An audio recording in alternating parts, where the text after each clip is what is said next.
For advertisement, call 8125893028. Our Gmail maxtvtelugu@gmail.com. నమస్కారం. Max TV భక్తి ఛానల్కి స్వాగతం.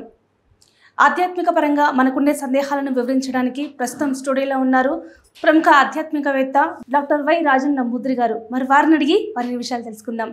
నమస్కారం గురుజీ.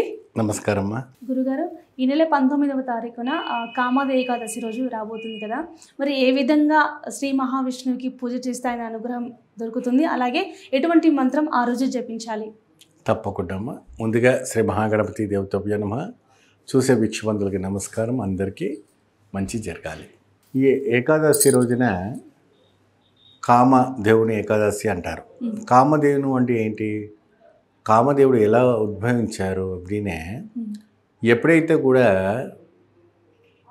దేవతలు రాక్షసులు క్షీర సముద్రము క్షీరించే సమయంలో అన్నీ కూడాను బయటపడ్డాయి.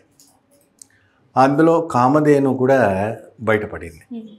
ఏమా ఆ కామధేను ఏంటంటే ఒక అక్షయ పాత్రగా రావటం. ఆ రోజే క్షీర సముద్రము క్షీరించే సమయం ఆమె పుట్టినటువంటి జయంతి అని కూడా అంటూ ఉంటారు. కామధేను ఒక జయంతి ఏంటంటే థాయిలాండ్, సింగపూర్, మలేషియా మరియు శ్రీలంకలో ఈ యొక్క పండుగను చాలా బ్రహ్మాండంగా కొண்டாడతారు. దక్షిణ భారతంలో కర్ణాటక, కేరళ, తమిళనాడులో కూడా కామధేవుని యొక్క పూజ చేయటం అనేది విశేషం చేస్తారు. ఈ మధ్య కాలంలో కూడా మన ఉభయ రాష్ట్రాల్లో కూడాను కామధేవుని పూజించడం అని తెలుసు. అంటే ఇక్కడ కాముడు దేవుడు అంటే ఏంటంటే దీపావళికి వచ్చేవంటి కామదేవుని ఒక వ్రతము. కాముడు అంటే ఎద్దులకు దునపోతుకు రంగు వేసుకుని తెప్పించే వంటిది కాకుండా ఇది ఏంటంటే ఒక స్త్రీ రూపంగా ఉండేవంటి ముఖము దేహం అంతా ఉండేది ఆవు రూపము. దాంట్లో 3 దేవత ఉంటారు కాబట్టి ఆ రోజు వ్రతాల నియమాలు పాటిస్తే నిరంతరంగా అక్షయపాత్ర కురుస్తుంది. ఆ రోజు ఏం చేస్తారంటే అమ్మ, ఆ రోజున శ్వేత గవ్వలు 11 కొనుక్కోండి, వైట్ కలర్. ఆ వైట్ కలర్ కొనిన తర్వాత మీరు ఆ వైట్ కలర్ గవ్వ మీద మీరు సెంబత్తి పువ్వు అంటారు. సెంబత్తి పువ్వు అంటే తామర, మన మందార పువ్వు, తమిళ్లో వచ్చి సెంబత్తి పువ్వు అంటారు. ఆ మందార పువ్వుని, ఆ 108 మందార పువ్వుని ఆ అమ్మవారి కామదేవుని ఒక మంత్రం, అష్టోత్తరం అన్నీ ఉంటాయి, అది చెబుతూ అమ్మవారికి ఆ పాదాల దగ్గర పెట్టాలి. పెట్టిన తర్వాత ఆ గవ్వలని, ఆ గవ్వల పైన ఉన్నటువంటి పసుపు కుంకుమ వేసి సుగంధ ద్రవ్యాలు చల్లి తర్వాత అక్కడ పాయసం నైవేద్యం పెట్టాలి.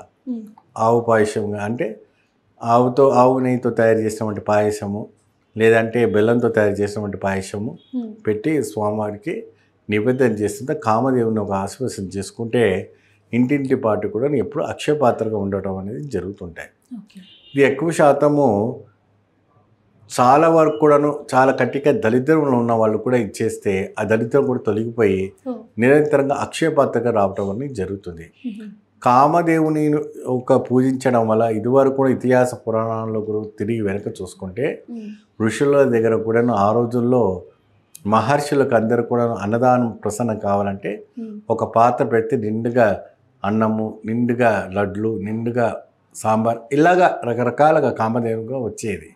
దీనికి చరిత్ర చాలా పెద్దగా ఉందమ్మా. దీనికి మాట్లాడుకోవాలంటే మనం ఒక రోజు సరిపోదు. దీనికంటూ ఒక ప్రత్యేకమైనటువంటి ఒక సీరియల్ లాగా క్రియేట్ చేసి కామదేవుని ఒక ప్రేక్షకుల కోసం మనం చేయాలి.